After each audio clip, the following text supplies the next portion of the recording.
Good evening and welcome into the first Hainstall Healthcare Coaches Call-In Show of the spring season. My name is John Bruce, along with Matt Hoops.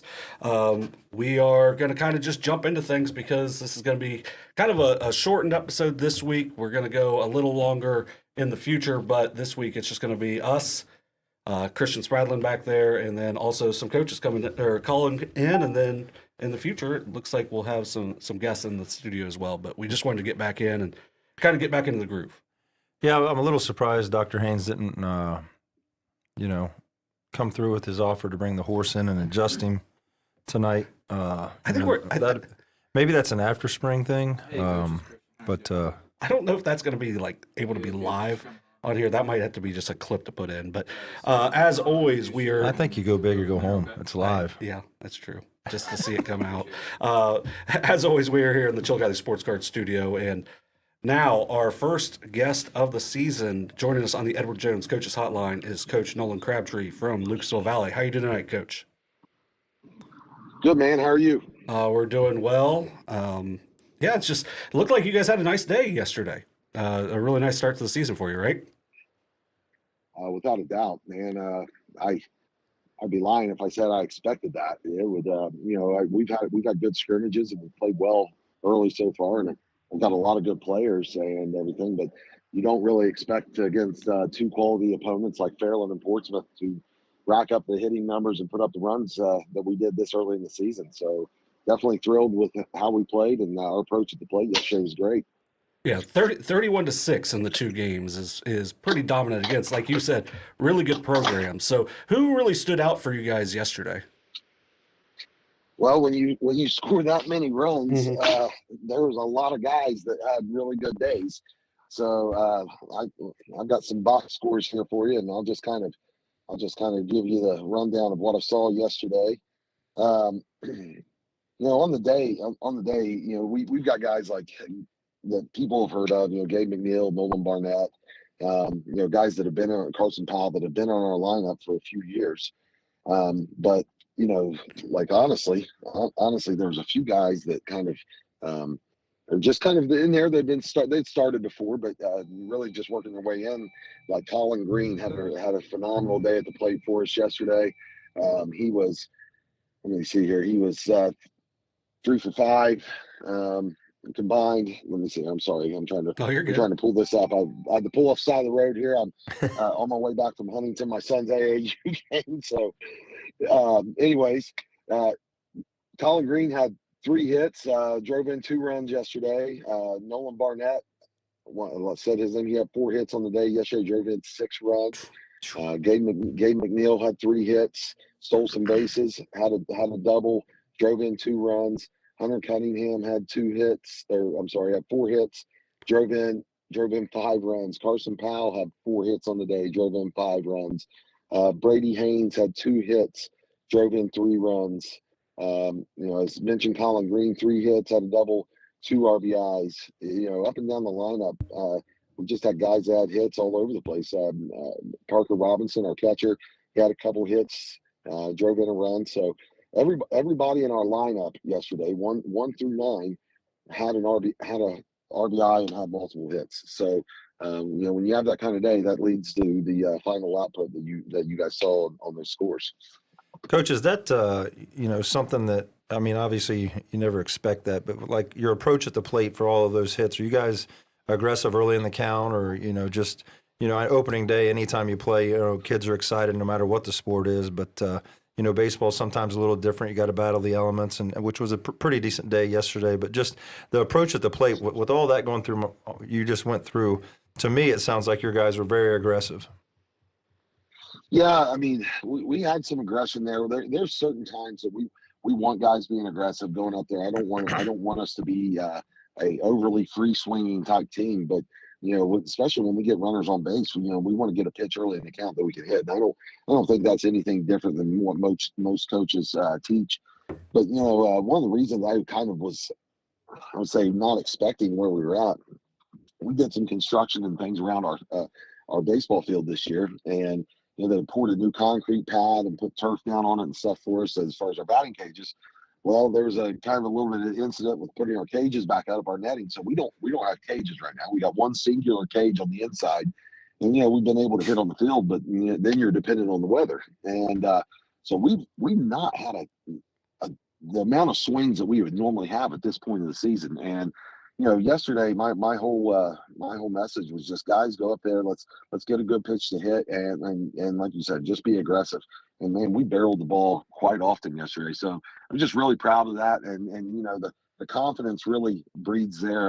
And people talk about when they start getting into the winter months of hitting, and I'm like, true hitting doesn't start till you start facing live pitching. Right. I mean, that's really where it's at. You can swing all day long, and I've seen all kinds of guys that can sit there with from 45 feet and somebody throwing 50 miles an hour and look like all-stars. But the true hitting don't start till you step in the box. And yesterday our guys had a really good day. And it sounded like they competed at a really high level as well. So obviously, coming off a district championship last year, I know you had the injury to Carson as far as pitching goes.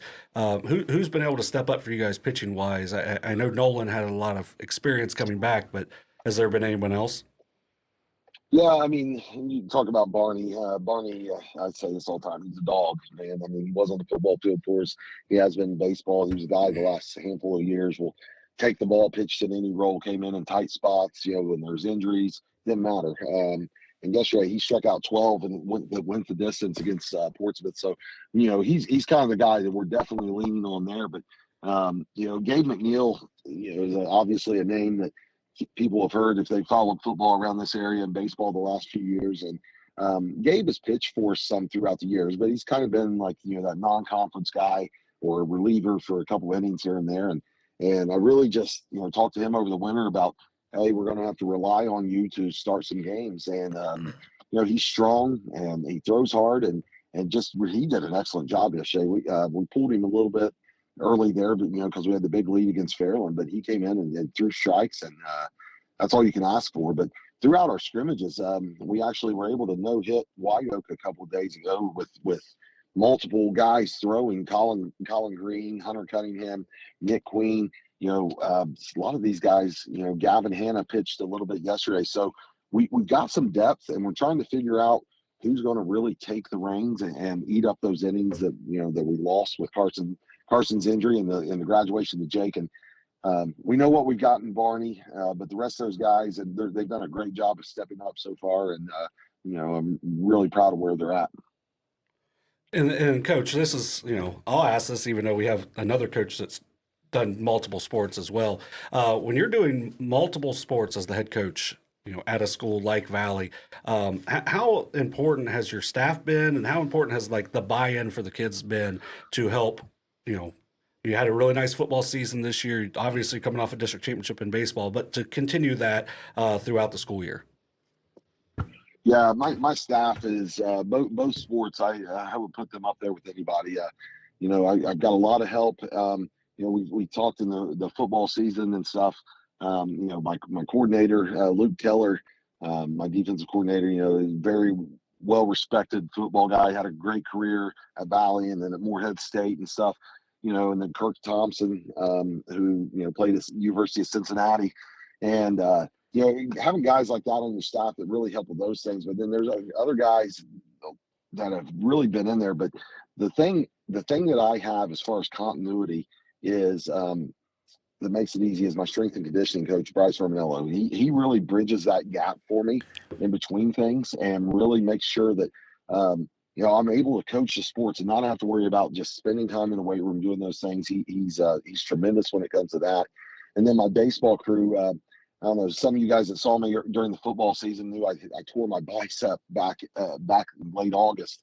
And so I coached multiple games with my arm kind of all locked up. And so I'm still not throwing real well. And so I've got good excuse. I get you out of batting practice. That's exactly what it is. It does. That's what we got the hack attack for too.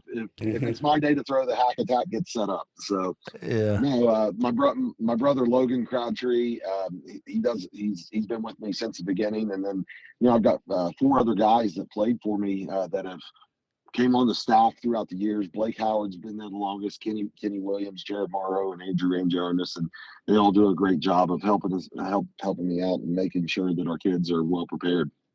Yeah, you said something there that I loved, and we're getting to that point at Unioto right now. We have a strength and conditioning guy that's really starting to get his hands in multiple sports, and it's taken some of the pressure off of the head coaches. Doug Race for us does that, and I think the day and age that we're in, it's so important, that you have that, and I think that. Obviously, if you watched Valley on the football field, obviously their basketball team had a nice run. You won the district last year in baseball and are off to a 2-0 start. I don't think that's by accident, and I love that you shouted out that guy because it's just critical. Bryce was, man, he was a hire for me that, I went to the superintendent's office and was pounding the table. I ain't gonna lie, because Waverly was trying to get him, and I was like, this can't happen. Right. So it was a spot that was coming open, in our district. It wasn't like something was created for him. I just wanted to make sure that we knew that he was the guy. And he really is. He handles all the sports, and he changes the programs. We did in the winter, and we do some more powerlifting type things. Yep. He's cutting edge as far as when I say that, he is prepared. He's knowledgeable, prepared. His programs are set up, and he's just a great teacher and does a tremendous job of keeping our kids involved. Kids love getting in there and working with him. That's awesome. Yeah, awesome. That's the way to do it. That's the most important thing, because you want to have them out and you want them to want to get better, and getting in the weight room is going to do so. And I know he was an outstanding athlete for Valley as well, yes. So that probably adds a little extra sway with some of those kids as well. So, Coach, I'll say this. I want to say this real quick. Yeah. I didn't know we were going to go down that rabbit hole, but I want to throw one more thing out there that he did is. Like when we first took over in the football program, I think we had like 24, 25 kids. And within 2 years, we were up over 50. And that was in no small part due to his influence and his help with what we did in the weight room and being in the hallways of the school. So, yeah, you need throwing those, that out there. You need those guys, and that's going to make Valley a force for years to come. So, Coach, we appreciate you taking some time and being safe and getting off the road That's there. Right. Yeah, so Yep. Let that arm heal up over this next few weeks of baseball season. Maybe next year you can get back on the mound. See what happens. Yeah, my kid sitting here, he was jumping around like we had the UConn and Duke game. Let's not talk about it. Let's not talk about it. We're going to move on. Have a great week, Coach. I got you. All right, guys. Thanks, Coach. Thank you. We'll talk to you Appreciate soon. It. All right. Yeah, bye. Bye. Yeah, so we have a big TV in here, and we had talked about like maybe going on before. It's probably better because we probably would have had to, I was up. I don't know what you would have done because, you've loved Duke since, how old were you? 12, 1989, random Christmas gift from my grandpa Neil. Duke hat, just random. I got a Duke and a Notre Dame hat that year for Christmas for him, and for some reason the Duke one fit better, and I wore it, and, 91, 92, they go back to back, and then all the success they've had have obviously made it easy to root for them, but that's where it all started. Golly, 2 years in a row, they have just ruined themselves. But that's why you have an awesome grandkid right now. Yeah, if you could write a book about that hat, honestly, because if I didn't become a Duke fan, then obviously I probably would have never worked their basketball camps, and then Mallory would have never went to the camps with me to work it as well, and then she meets her husband there, and a lot of good things have come from that hat. But today, Duke, goodness gracious, next caller, who we got? Oh, that's on Christian. Christian was letting that go. Yeah, he wanted to hear this story, I guess. Come on, Christian. But, it's back to Valley, though. Coach Crabtree, obviously, you mentioned him a coach in 2 different sports. I think that's the ideal way to do it. Not as crazy as what I was doing, because you go football, obviously you get that little break, and I say break, you never break, but the winter season you're able to be in there with your guys hitting and doing whatever, and then you go right into spring, and then it's probably harder going from spring straight into football. Right. You know what I mean? But it's hard however you do it, but having that little break in the middle is good, and he's everything at Lucasville Valley right now is doing really well. Yes, I agree with that. So now we have moved on. Now our next coach joining us on the Edward Jones Coaches Hotline from Portsmouth, Notre Dame is Coach Shad Ford. How you doing tonight, Coach?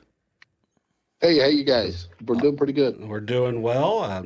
last year, 28-3, a Division 7 state championship team. So obviously an outstanding season. I know you guys had an outstanding event yesterday where you had some really good teams in there. But can you talk about what your team's kind of shaping up like for this year?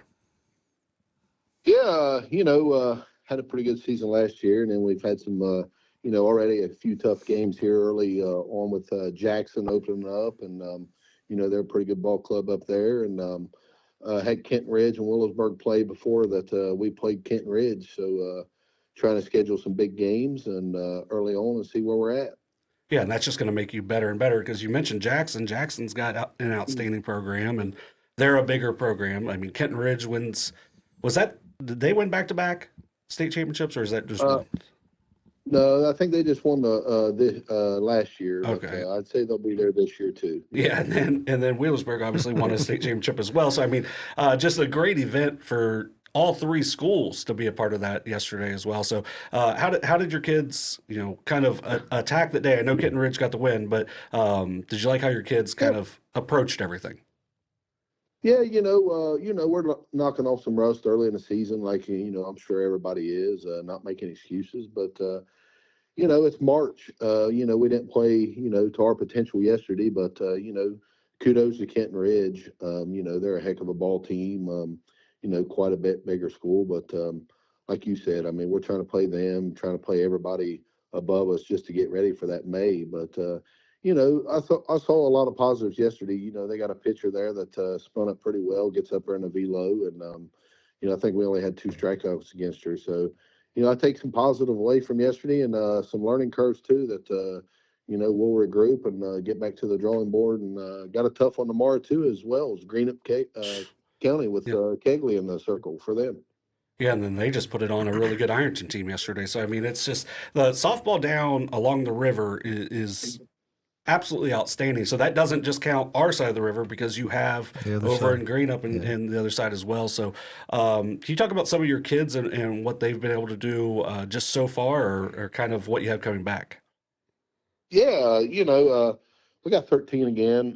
That's what we had last year. We got 4 seniors. Of course, that'll lead our team this year. We have a Layla Sword, Ball State commit that, has a big bat that everybody's, has heard of. Kate Antler, that's really, hot right now. And, she's got as much power as a Layla. So, them 2 in the lineup, as the seniors, that's who we're going to rely on for some power. We have Lindsay Schaefer, which is a 4-year starter. Excellent hitter, excellent defender, plays first base for us. We have Macy Ford kind of controlling the center field area out there and, look for her to get on base, create some havoc, be a leader for us. So them 4 seniors. Then I think I got 4 juniors too. So I have Ava Rush, which, she commands the circle pretty well for us. We'll look for a Layla to come in and give us some innings this year. We have Bella Rush as well, Ava's sister, playing second base. We have, going down the lineup here, I have Jason Bryant come out, the basketball girl from Notre Dame. She come out and played, so, she's going to help in the outfield this year. Candace Odie, returning starter. We only lost 1 last year, Maddie Antler and Addison Arnold and Tally Herman, 1 starter and 3 seniors. So, we got most of our girls back. And then let me finish up here with the sophomores. We have Kennedy Lyon, which returns at third base. We got Lakin Puckett, which was a new girl we got. She'll look to play second base, some outfield, good left-handed bat. And then we have Audrey Bach, which is started left field for us last year. So she returns as well. And then I think rounding out just one lone freshman is McKenna Hansel. So that's kind of what we got. We're kind of top heavy this year, 4, 3, and 1. So that's all we need really. So should be pretty good.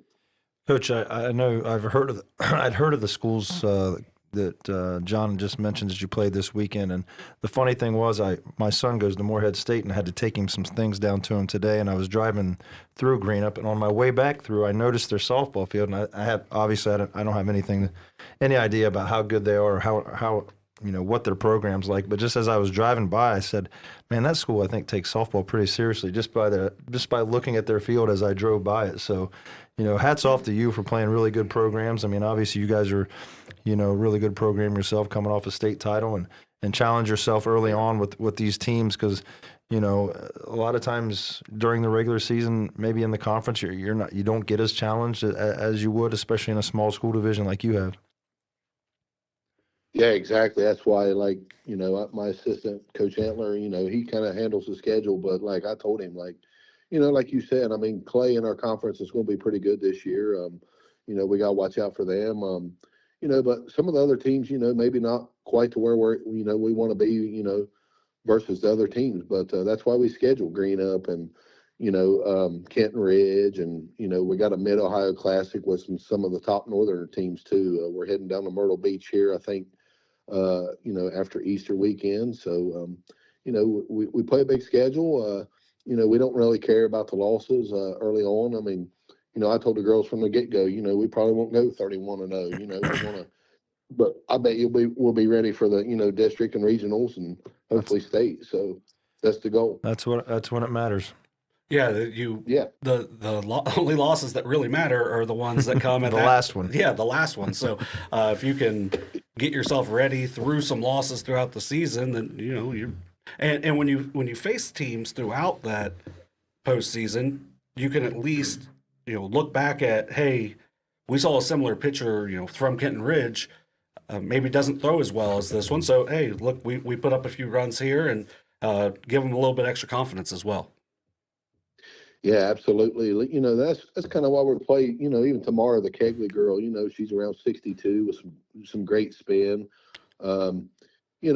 Getting up in the regionals, that's what we're going to face. I mean, I'm sure Connaughton Valley and Strasburg, the people that we face, Sims Valley, I know, their pitcher Tibbs throws around 63, 64. So you can't mimic that. And, so if we play that early, just like yesterday, having 2 strikeouts against the kid, we hit some at-me balls, but, they'll eventually find a way. We'll square it up a little bit better and hopefully manufacture a little bit more runs than we did yesterday, scoring 4.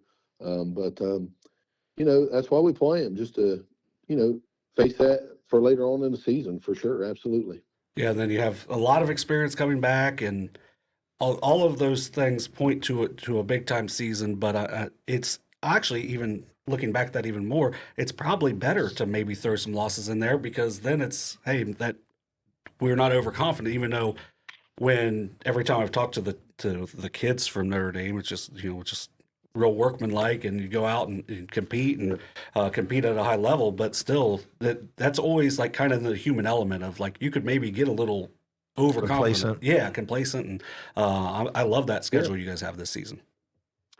Yeah, absolutely. I think yesterday, like I said, we really didn't play a good ball game yesterday. We had 6 errors, and that's not like us. We had practice earlier today, so we're working through it. But that's what we told the girls.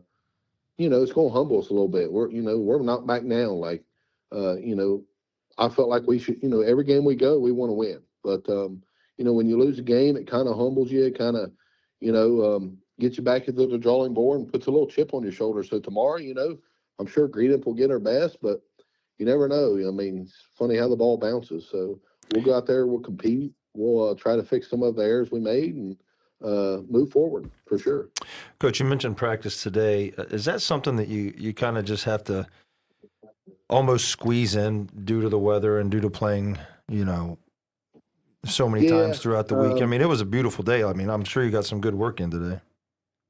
Yeah, typically we don't do Sundays. Right. That's why I asked. We don't until, tournament run. Now, when we start getting into districts, like it's, we'll go every day, like twice a day, once we start making a run. But, I like giving them a day off. But like when we have, somebody like tomorrow coming up, right, and it was 73 degrees today. And, I told somebody this the other day, the weather's just been crappy around here. I bet we ain't been outside 8 times, right, hitting in the building and fielding in the building. Like, yeah, you're going to be rusty. You're not throwing a ball clear across the diamond, and, you're in a building that's not quite as big. So it's just, depth perception and everything. So, getting out there, taking advantage of it. Hopefully we can get to the beach, have some weather, relax, have a little fun for the girls too. You gotta have some fun while you do all this too. So make it enjoyable, not burn them out. So look forward to a great season with them. Yeah, and you said, make it enjoyable, not burn them out. It's a short season, but it is a ton of ball in between, so you got to make sure to throw some fun in there. So I'm glad to hear you say that. Coach, we appreciate you coming on, and we look forward to talking to you here in a couple weeks as well to hear a little bit of an update after your nice little trip down south. Yeah, absolutely, guys. I appreciate you always covering us and all the local youth down here. Thank you, Coach. We appreciate you. Have a good night. All right, thank you. Bye. It's kind of like when we talked throughout basketball season with some of the coaches in those having to play those tougher schedules because of what their league is. Now he mentioned, Portsmouth-Clay, who's always a really tough softball team. And I didn't mean any disrespect to the league. I just, the type of program that they have and the, the run they went on last year to win a state title, you're going to have to up your schedule if you want to stay consistent with that. It's just a fact of the facts of the matter. Yeah. But I'm glad to hear him say they were going to Myrtle Beach at the right time where, those games that you play down there count for games and things like that. And just, he's running a great program and they won a state title. So it's a good recipe. Yes, it's something we should all follow on that. So now joining us on the Edward Jones Coaches Hotline is Coach Drew McGlone from Logan Elm. How you doing tonight, Coach? Hey, can you guys hear me? Yes, sir. We got you. Yeah, can you hear us? How are you? We're How good. are you guys? We're good. How are you doing, Coach? Good. Yeah, so nice start to the season yesterday. 3-1 win over Unioto. Can you talk a little bit about how that kind of game went along? I mean, yeah, great win. Great program win. Anytime you can get a win over a program like Unioto, it's good for your ball club and good for your program. Tony Taylor, 26 years of experience, and he has over 400 wins. Program builder for sure. Kelton Bennington started on the mound for us. He threw 6 solid innings of one-run baseball over 87 pitches, and 67 of them were 67% strikes. So, that's a recipe for success for us on the mound. We want to be right around 66 to 67% strikes when we're on the bump, and he was right there. Zane Seamer came in and closed it down for us. He only threw 13 pitches, 8 of them were strikes. A real building point on us for yesterday was I had a sophomore at second base. He had made an early error, and then he turns around and makes huge plays to get us out of a 4th inning jam there. And I thought him and a bunch of our sophomores grew up yesterday, and it was good to see.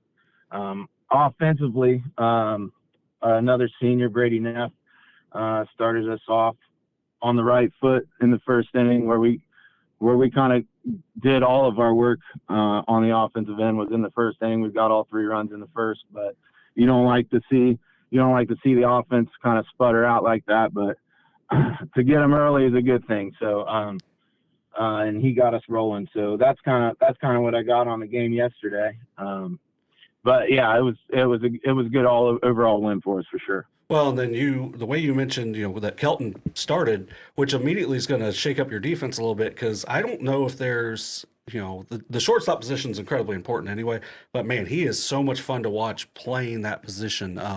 So who was able to move over for you guys there and kind of help you guys out defensively there? Yeah, just talking on the shortstop position there yesterday, we had 2 great ones there.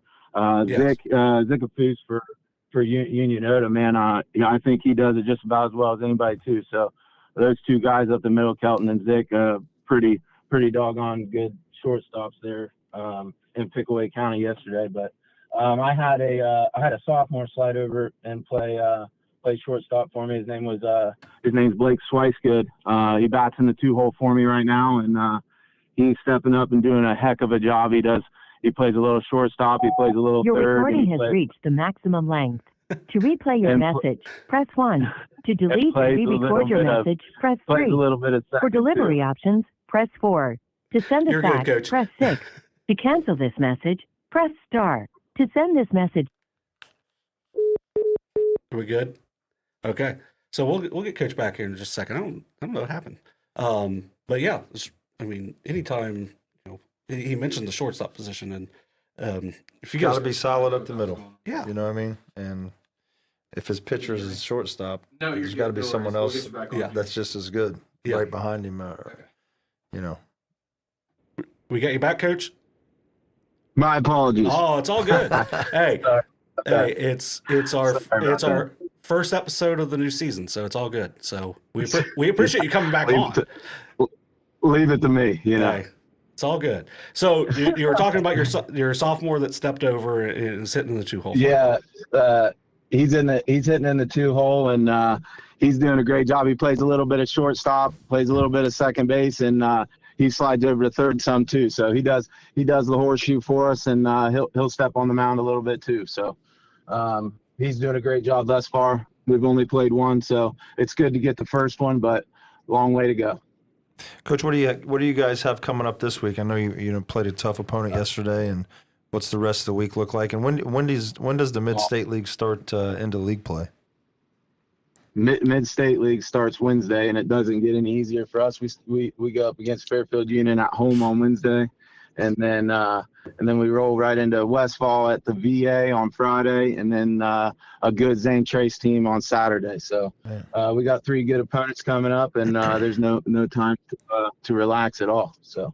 Well, that's one of the really good things I think about our area is you have the opportunity to play some really good teams if you want to do it. And your guys' league is always one of the strongest in the areas. I know you guys had a tough regular season last year, but you win the 2 tournament games, get a chance to play at the district level.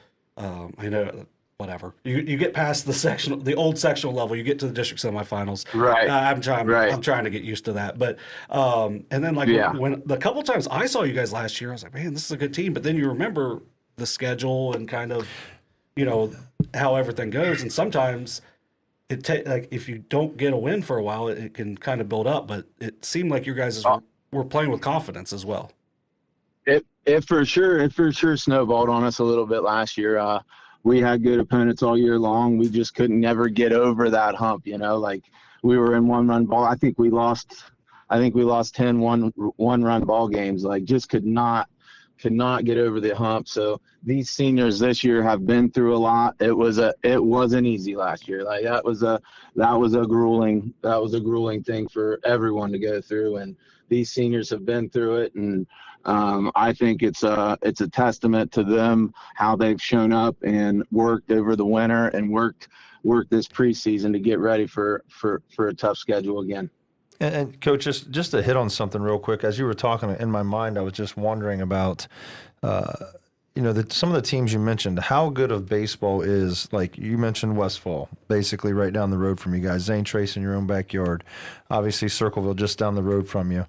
You played Unioto yesterday. Right. Like, you're talking about a small area of where you're playing quality teams, and you don't even have to drive 15 minutes. So it's exactly. I think it says a lot that there's that many good teams in such a small area.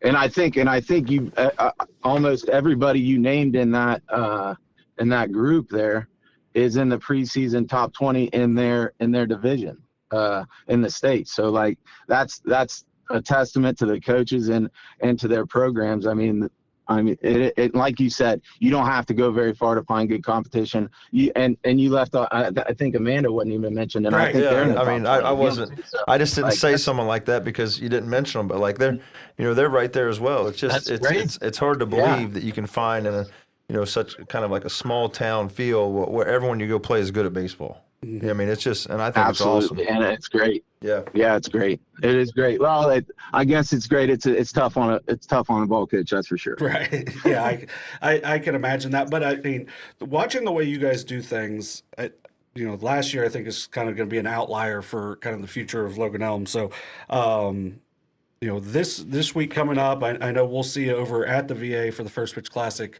You say it was Friday, correct? Friday 4:30 for us. Yep. Yeah, so that should be a great game. So if we're looking for a great game to come watch, there's going to be a doubleheader that night, so come out and watch that. But you get to see some quality teams. But Coach, we appreciate you coming on with us, and I know it's going to be a tough week this week. I'll see you. I'll talk to you a little bit on Friday as well. But we appreciate you coming on, and we look forward to hear from you here in a couple weeks as well. No, thank you guys, and thank you for covering baseball around Southern Ohio too. Thank you. I really appreciate it. Thank you, Coach. Have a good night. Have a good one. You too. Bye. Yeah, and like last year, I didn't want to say the exact record, but it was like I go into it watching them play Courthouse. Courthouse is really good, and they just completely they didn't like overwhelm them offensively, but it was you could just see like, how's this team only won like 4 games? Right. This is a good baseball team. And I don't remember exactly, but I feel like Logan had a few injuries that kind of, I know the Deal kid was hurt, and I mean he played. Thankfully, he was able to get back and play. But he's a good player. Yeah, and it just I think that impacted, how good they probably could have been had he been 100%. Just from the things that he could do, and sometimes baseball's a funny thing. I don't know how many one-run games they lost, but he mentioned a bunch of them. Yeah. And you win those, and you have a totally different outlook on the season. So well, then in the tournament there are 2 wins, 1-run games. So you play those games, and you're used to it, and then you win when you're supposed to. Yep. So now joining us on the Edward Jones Coaches Hotline is Coach Spenser Smith from Unioto. Mr. 100, baby. How you doing tonight, Coach? Good. How are you guys? We're doing well. It's a wonderful night, and you guys have gotten off to a pretty nice start this year. Can you talk about kind of your guys' 3-1 start, and do you have any gambling advice on taking the over in your guys' games? Yeah, we've played pretty well so far. I think we kind of know what kind of team we have right now with as far as hitting the ball and 1 through 9 in the lineup, being dangerous and trying to score as many runs as possible. We've played some pretty good teams so far. So every night's a challenge, and we've been willing to accept that challenge, just keep on playing, and it's going to be interesting every night to see how much we can score. Yeah, and I feel like that's one of the things that when people will mention the league Unioto's in, being bigger, but you also have to look at some of the schedules that you guys put out, because your guys' non-league schedule is outstanding because you're going to be prepared every night, and then you get over into the SWC and softball, and it's an outstanding league as well. So can you just talk about how mentally focused your team has to be night in, night out, because you're not going to have any nights off? Yeah, we opened up with South Webster, and they're a small school, but they're always good. They beat Wheelersburg 2 years ago in the regionals. They're a tough team, and that was the same pitcher that beat Wheelersburg. We haven't faced any bad competition yet. Portsmouth had a nice team. They had a couple nice pitchers. Fairfield Leesburg's another small school, but they're a softball school, and they know how to play the game. And Marietta came to our place yesterday, and they're the same size as us, and they had some nice players and some pitching too. So for us, we just try to take it one game at a time, and we don't take anything for granted. And one of the biggest things I'm preaching to them now is just we can't get comfortable when we take a lead or score a lot of runs. We just need to keep on scoring and producing at the plate. Well, that's what you guys are doing. I think you're averaging 2 touchdowns a game right now, Coach. And yeah, talk about one person in particular I want you to talk about, because this young lady's basically stepped up and filled a role for you guys, and Macy Cox in the circle that was a question mark going in, and I'm sure as the season moves along, she's just going to get a lot more comfortable. Always a dangerous hitter at the plate, as well as the rest of the guys or girls you guys have on your team. But for her to kind of step up as a senior, say, hey, this is what my team needs me to do, and you guys are off to a 3-1 start with her in the circle. Yeah, it's interesting because last year, she was our DP and played some first base and really hit the ball well. And over the summer, we played some summer league games over at Fairfield, Leesburg. And at the time, we didn't have any pitchers for a couple of those nights. And, Macy's like, well, I'll throw. I don't care. It's like, all right, that's fine. And I just, I remember talking to a couple of the assistant coaches being like, hey, if we ever get in a bind, Macy don't throw bad. Well, we ended up getting in a bind, and she's really stepped up, and right now she's our number one. She's done a great job. It's not easy going from just being able to swing the bat all the time, and then all of a sudden you're the person that's touching the ball every pitch of the game. And she's a lot of credit to her, because she comes in and throws on the weekends. She throws on Sundays. She comes in when practice is over to get some extra throwing in, just to give us a chance to win some games. And, like I said, being a senior, I think she really understands that, hey, you don't get to play after this year, so leave it out on the field. And she's done that so far and has really given us a chance to win games. And, I know everybody's really happy with her and really proud of her, really. Well, you mentioned, going from being on one side where you're focusing on literally one thing to now you got to focus on the entire game. Yeah. And it's such a big change. And that's been really impressive to see that she's been able to do. Honestly, she kind of does everything for Coach Smith. He won't say anything about this because I know how he is, but congratulations on your 100th career win, man. That's awesome. But the person that set up the celebration after that was, Macy Cox. And the person that took care of senior night last year, Macy Cox. She does everything for this team. She does it all. But in all seriousness, congratulations on that. But also one thing I wanted to talk about is your defense behind her, because, the old saying is you got to be solid up the middle to win softball or baseball games. And with Welch behind the plate, Hall and Isel up the middle, and then Tuttle in center field, that's a pretty good group if you're talking right up the middle, as along with the other girls you guys have. But up the middle, just to kind of talk about those guys for a second. Yeah, like you said, anytime you're playing softball and baseball, you really want to be strong, straight up through. And Welch caught for us last year, and she's catching now, and she does a great job. She's got a great arm. She gets a lot of credit for her bat, obviously, because she just kills the ball when it comes time for that. But she does a good job behind the plate. And then Haley and Isel in the middle is really a dynamic duo. They field the ball well, they communicate well, they do a great job. They're both leaders, and not just in the field, but just hitting as well. And Tuttle in center field, she's really fast. She covers a lot of ground in the outfield. And, she started last year, and, she'll start this year, and she'll be starting next year. She's just a solid piece that, just great kid, great player. And I think one of the, talking about the other positions as well, even in the corners, Kailani Hutton had to take over third base this year as a freshman. Like that's a difficult position to play. And she's done a great job with that. And, our other outfielders, McKenna and Kendall have been great. And Whitney Morrison took over first. And, just all around defense, we have to be ready for anything when it comes time for us in the field. So they've all done a pretty good job.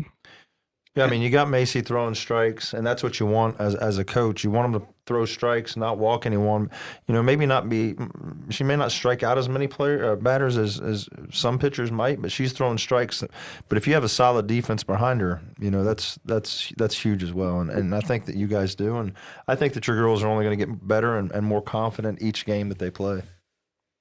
Yeah, and I think that's the key word for us is confident. Last year I felt like we had a lot of players that, it was the first time full-time varsity action, and it was like, we played a little bit slower and not as confident. And, so far this year, especially when we started off in the scrimmages, defensively we've been outstanding, and we played really good defense yesterday, and it gives us a chance to win. And, I think, if we can have Macy keep throwing and the defense behind her, and we'll be all right, because we're going to score some runs.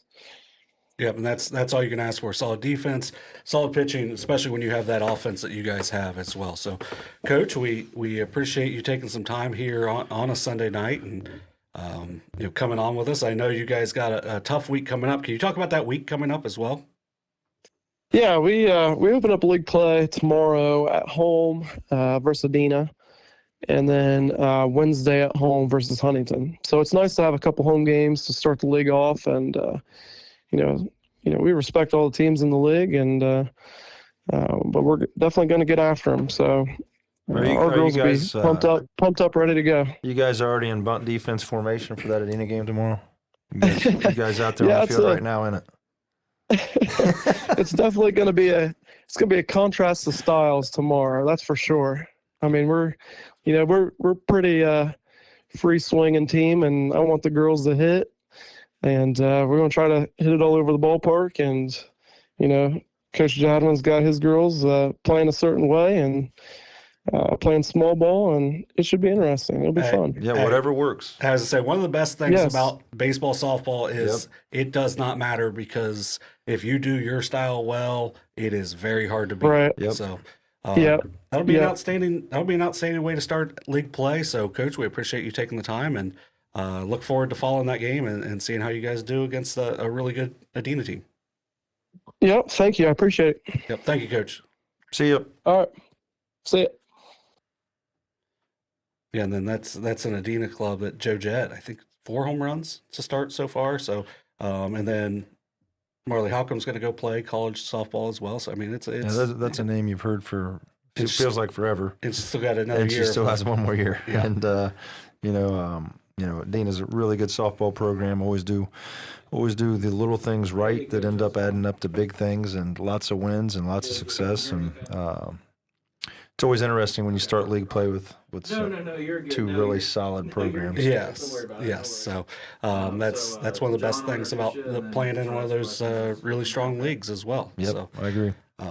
Now joining us on the Edward Jones Coaches Hotline from Eastern will be Coach Chris Stewart. How are you doing tonight, Coach? I'm doing well, thank you. So, Coach, real quick, before we get into it, how do you guys refer to your school based on how many Easterns there are in the Southeast District? Yeah, that's a great question. Reedsville. Okay. That's how I refer to it. I every time I write Eastern school, or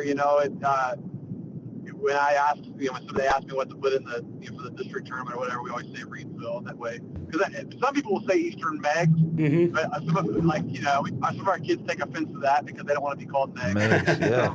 I understand it.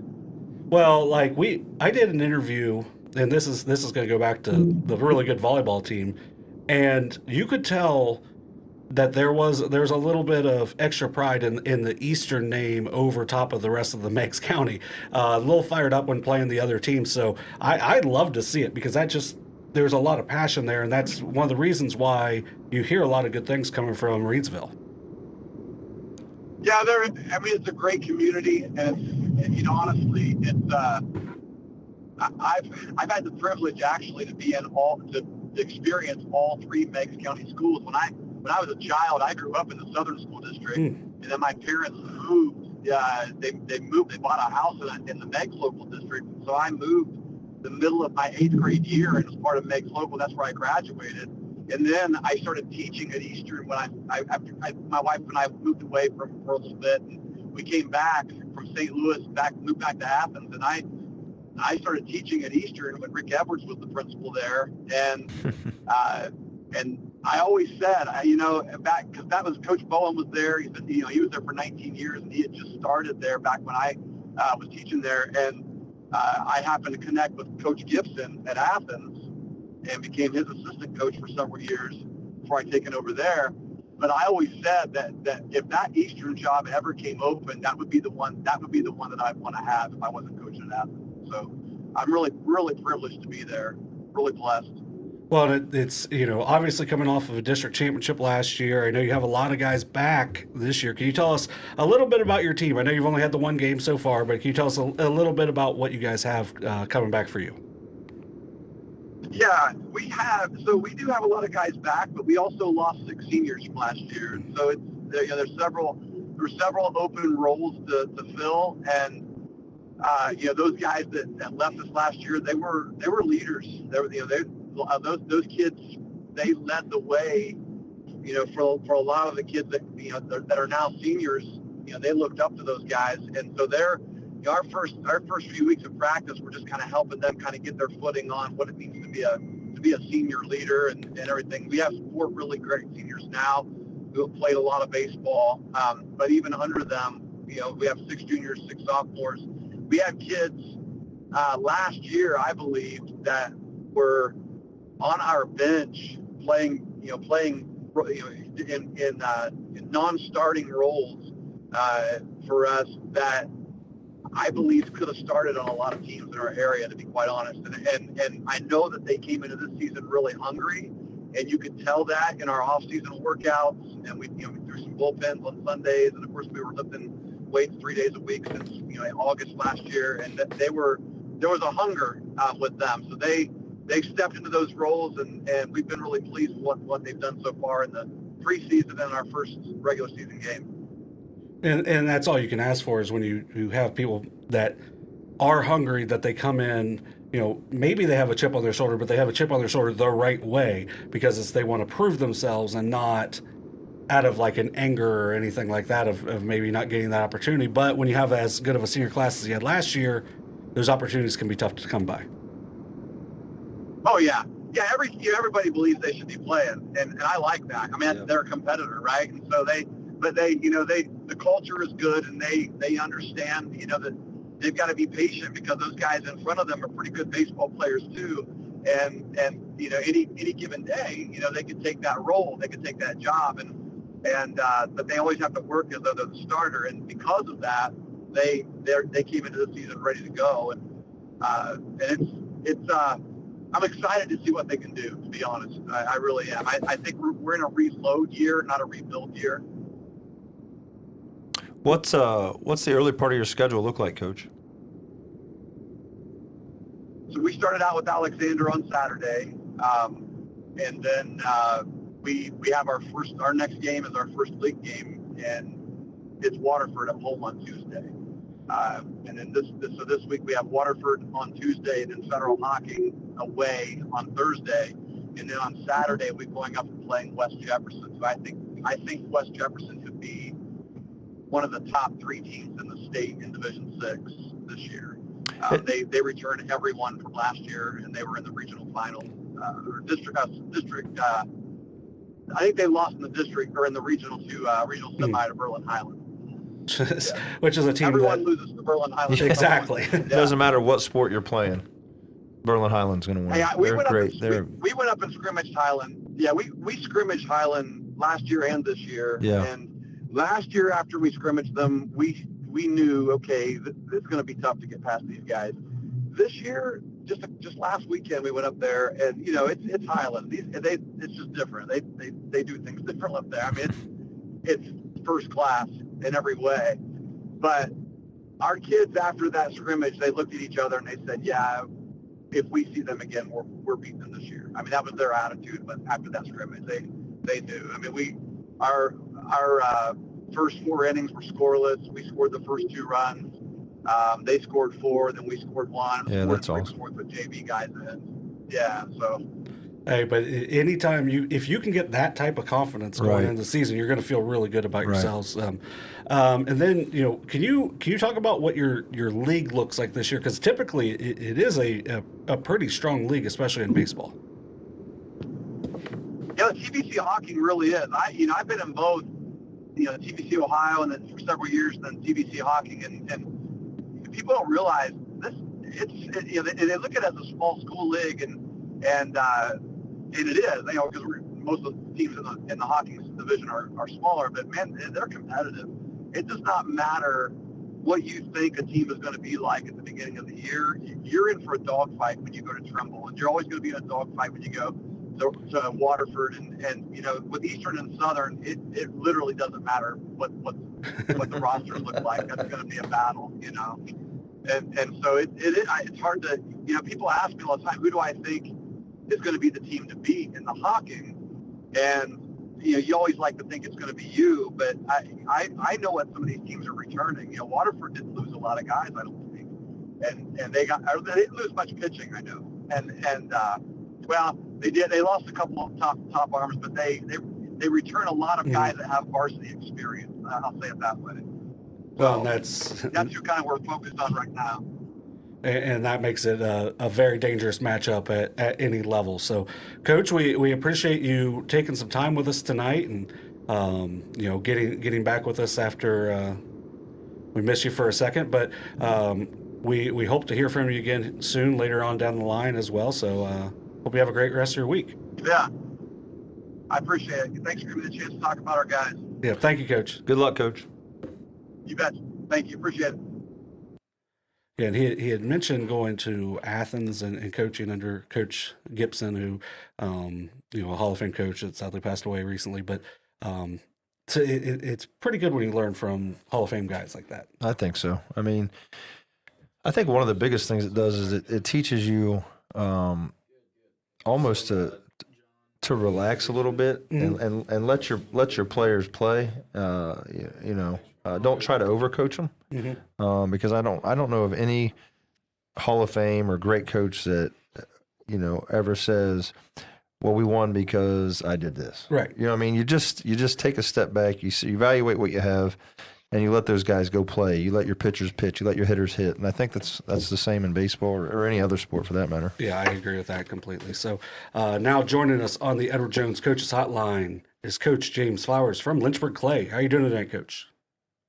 I'm doing better than I deserve. How are you? We're doing well. It's always good to talk to you.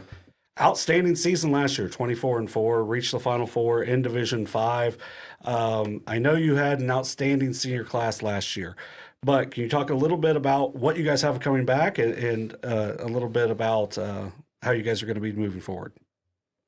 Certainly. Yeah, we had a wonderful year last year. We're going to miss the 9 guys that we lost.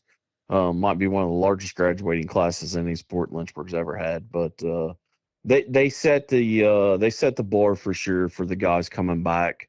I returned my catcher, which is a vital part of any baseball team. So I'm glad to have him back. He'll be a senior this year.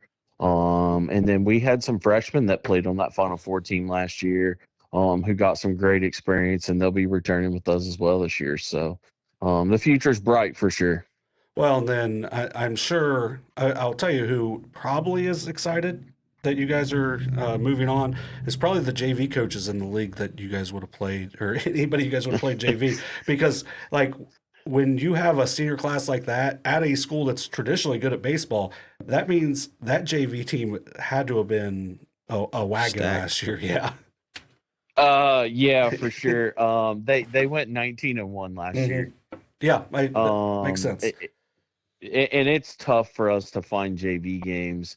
So we play a lot of Southwest schools, obviously being right on the border of the Southwest District. So play a lot of Southwest JV teams as some of the Southeast teams. My JV coach will be happy probably in the terms that they had to play a lot of the same schools 3 or 4 times just to get a 20-game schedule in. But yeah, no, I'm sure the JV coaches will be happy to see them go. And I'm happy to have these guys on the varsity roster. There's some absolute dogs and some baseball players in this bunch. So we're happy to have them join us this season. So I one of the things I kind of want to bring up, just because of, outstanding year last year, we don't want to, go over it or go past it. You guys outscored opponents 118-1 in league play. How did you let the one happen? How does the one happen?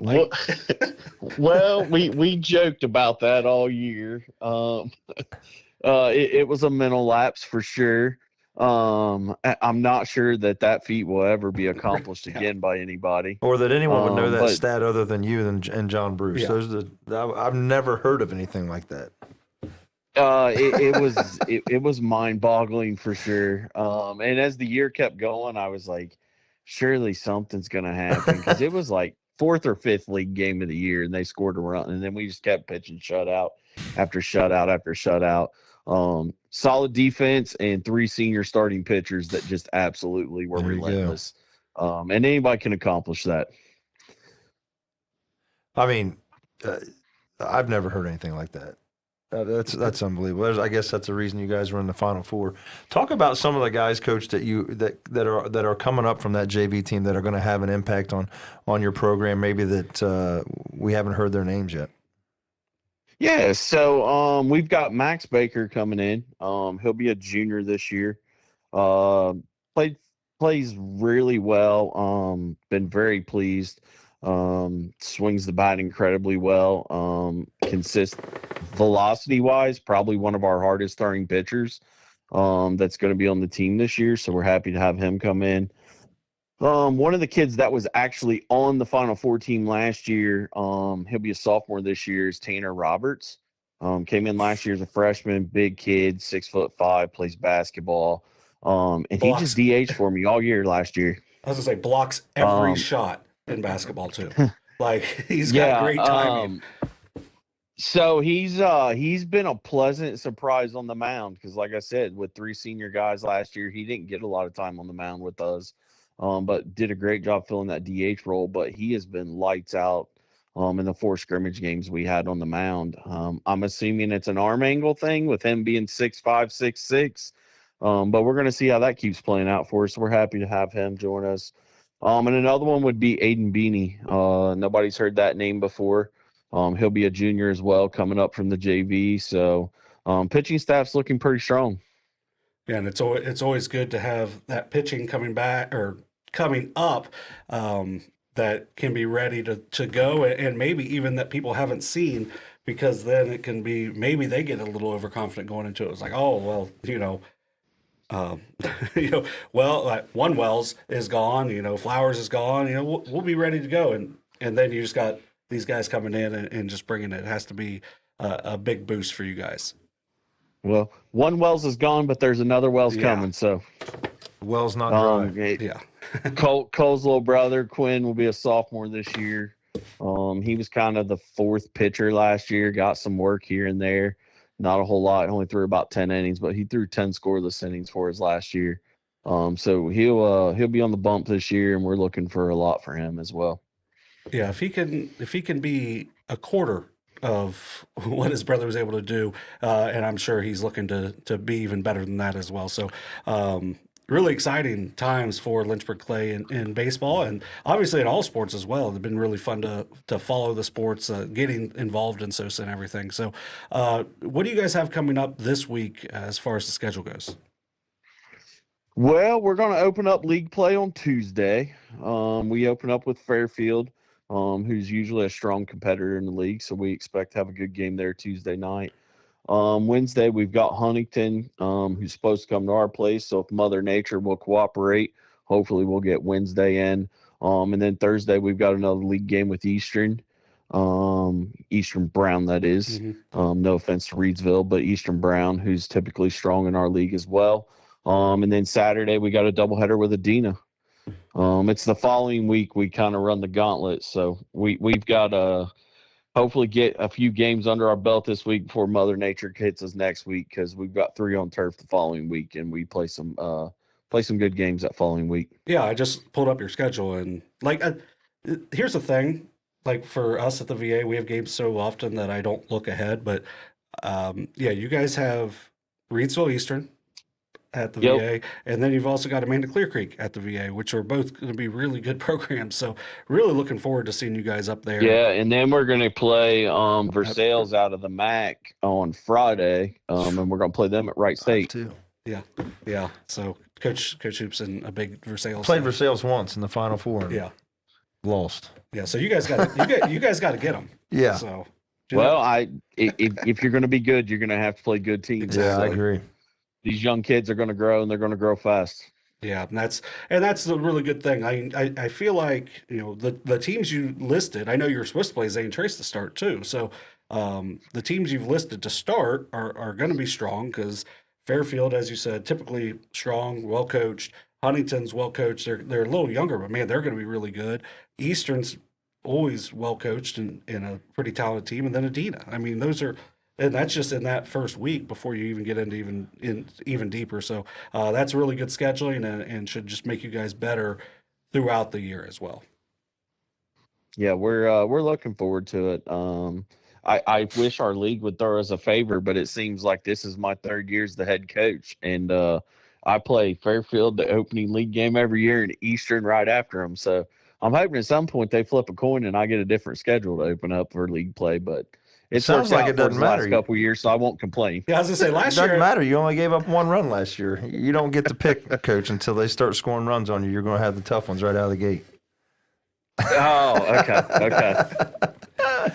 So, Coach, we appreciate you taking some time with us here on a Sunday night, and we look forward. I'll talk to you in a little over a week over at the VA anyway, but we look forward to seeing how your team does and talking to you again here in a couple weeks.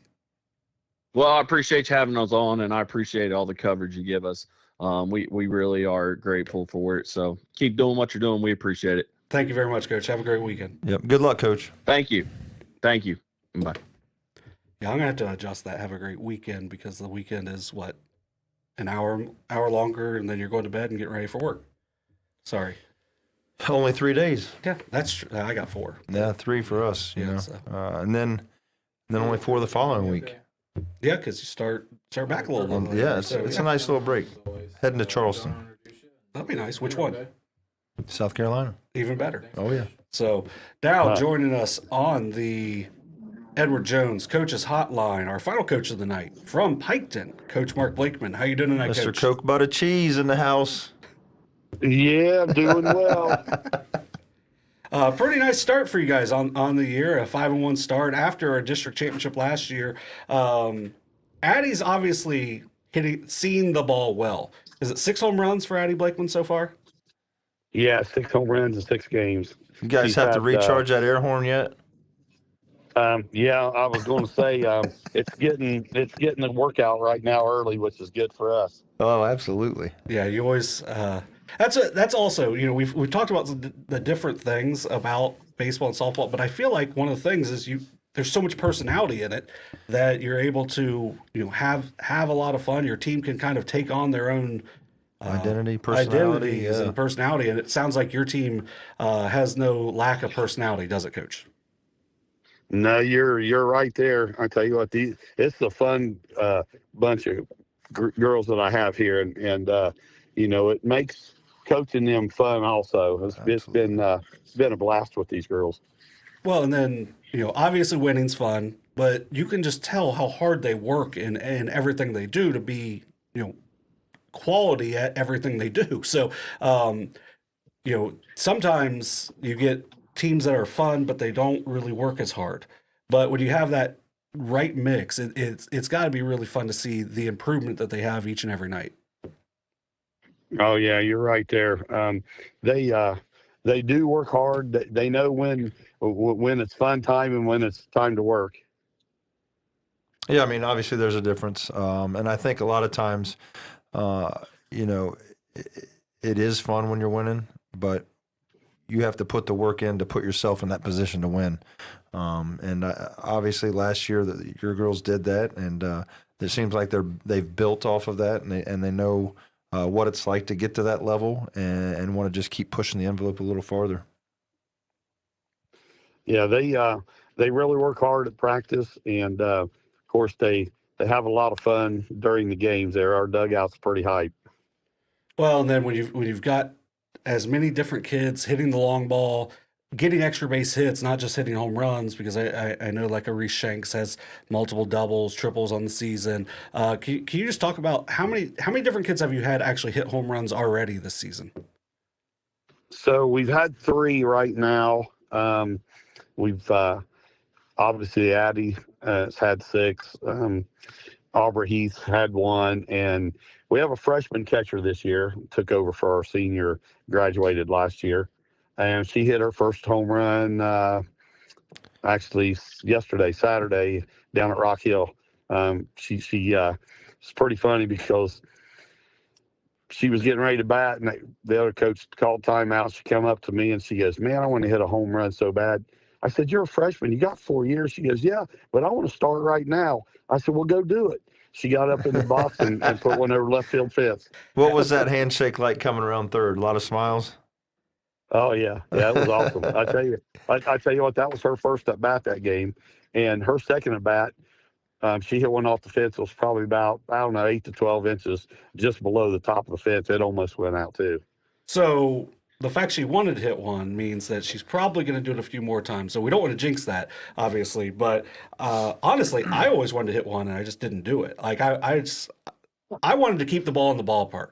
I wanted everyone to have fun and chasing the ball. Like, sounds like your girls are a little selfish. They just want to have the nice little jog around the bases. Dingers. Yeah.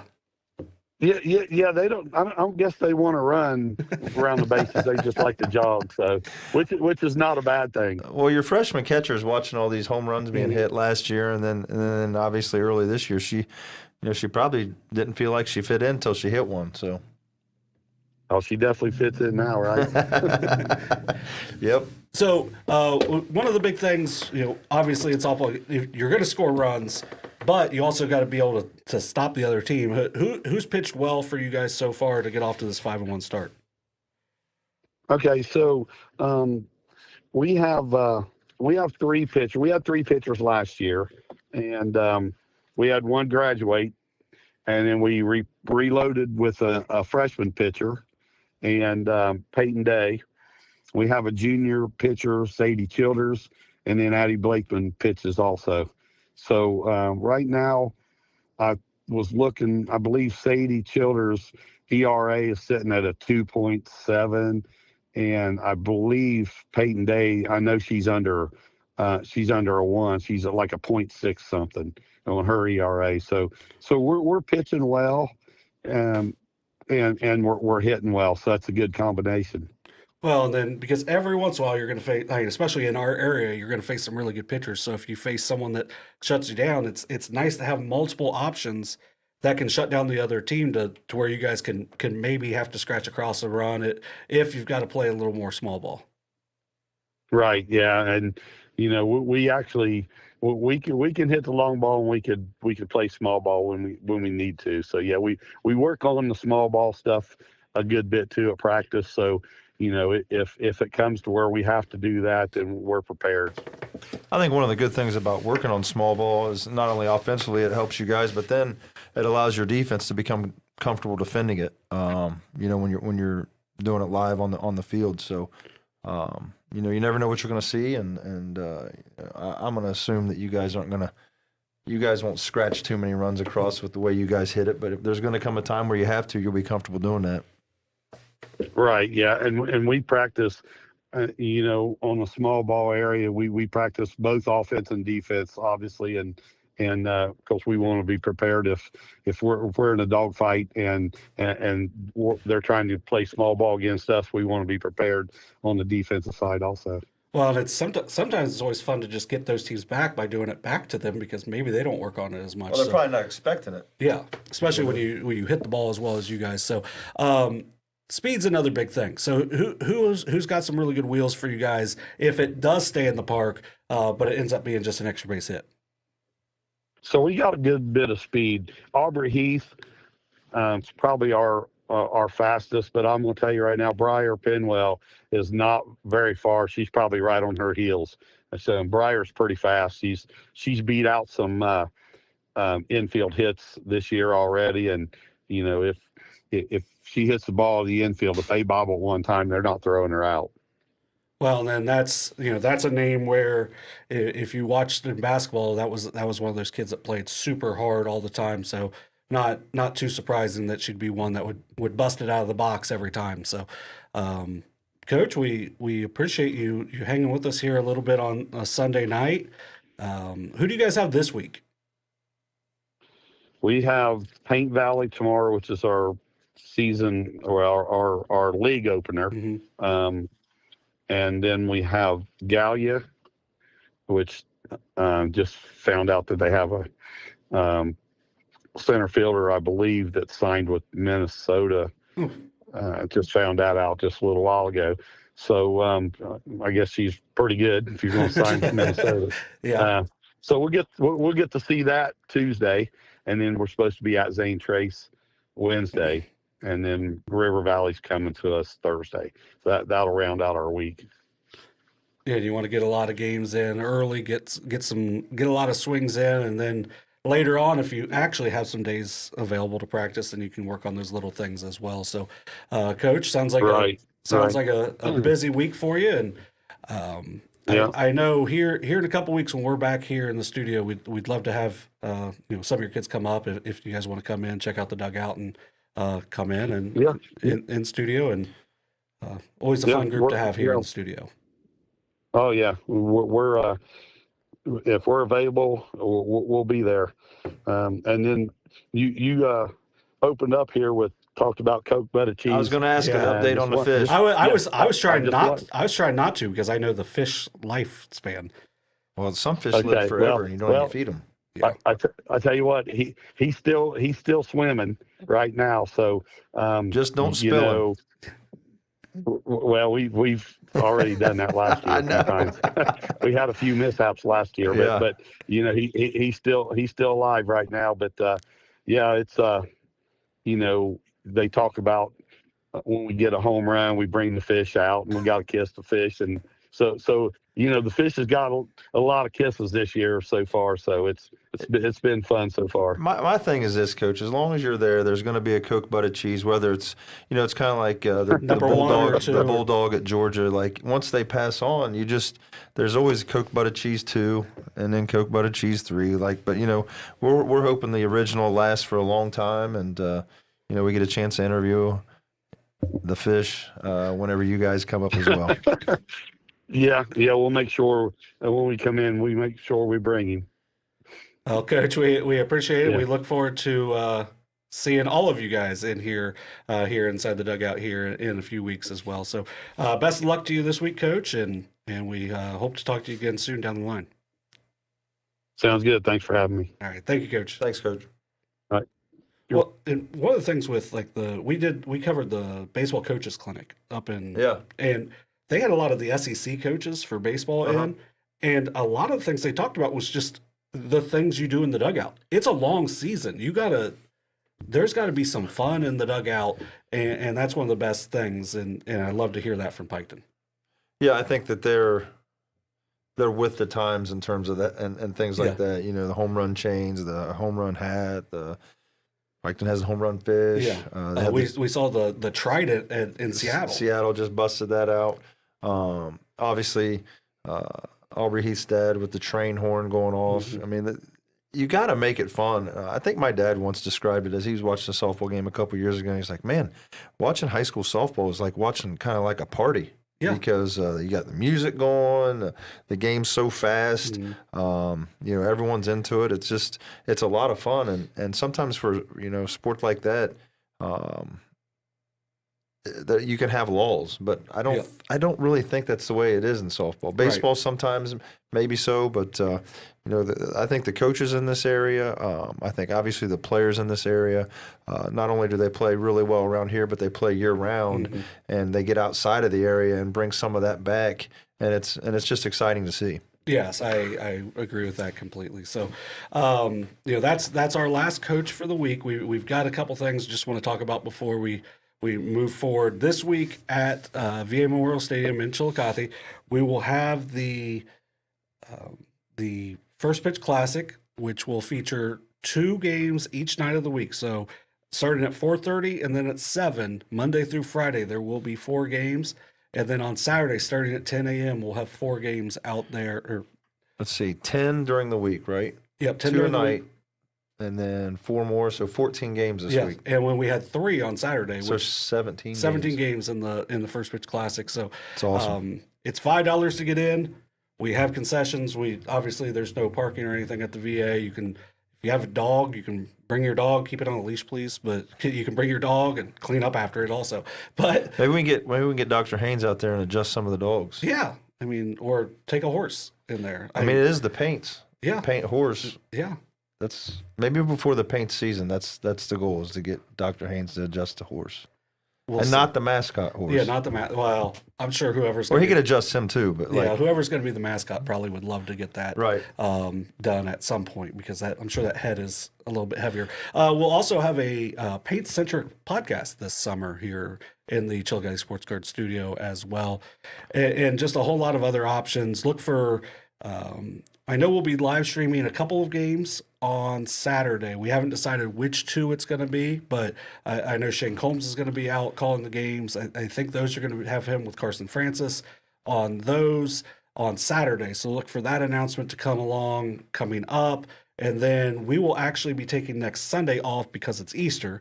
But we'll be back in here in a couple weeks. I think we're going to go either 5 or 6 more weeks after that for the spring season, and we're going to try to get a bunch of different guests in here. And so April 12th we'll be back. Yeah, April 12th we'll be back, and look forward to talking to a lot of different coaches. 7 outstanding coaches coming on tonight. Yep. I know some teams are going south here this week coming up. I know Jackson is going south. Obviously, Portsmouth Notre Dame is as well. Look forward to hearing about those trips. And here in a couple of weeks, we'll also have a track coach on to talk about a different meet as well. So look forward to celebrating all of our local sports here in the spring. It was a great winter season. A lot of success. A lot of success. Portsmouth, congratulations. State title back-to-back. Yeah, back-to-back. Congratulations to Portsmouth on winning another state championship. And a lot of teams made it to the Final Four. Yeah. Just a lot of success in this area, and it's really cool to be able to highlight those teams. You know, Unioto, Circleville girls as well, Fairland girls again. I feel like they just live at this Final Four. Is that it? I think. Yeah, and then we had several make it to the Elite Eight on the boys' side. I know Fairfield was moments away from breaking through. Circleville boys get to the Elite Eight. Circleville boys got to the Elite Eight. West had their best season ever, and really they pushed Highland outstanding in that game and just kind eventual of state champs. Eventual state champs. Ironton got to the Elite Eight and has most of their team coming back next year. And then they're a little outside of our area, but they'll be in it soon. Marietta was outstanding as they got to the Sweet 16 in Division III. Unioto had a really nice team, and absolutely, yeah, it's just it was a great winter, and we look forward to last spring we had Portsmouth Notre Dame, Wheelersburg win state championships in softball. We had Unioto baseball and Lynchburg baseball make it to the Final Four. So, I mean, we look forward to hopefully getting a couple more state champions, maybe one on the baseball side as well, but just keep breaking through and showing what the Southeast District is all about. Yep. I think so. Going to the 7 divisions obviously helps, but I think it balances things out, and I think we'll have a lot more teams represent us at the state level because of that. Yep, and they've been really representing us well. So we appreciate everyone checking us out here tonight. We appreciate our producer, Christian Spradlin. For Matt Hoops, I'm John Bruce. You've been watching the Hainstoll Healthcare Coaches Call-In Show. Have a great rest of your week.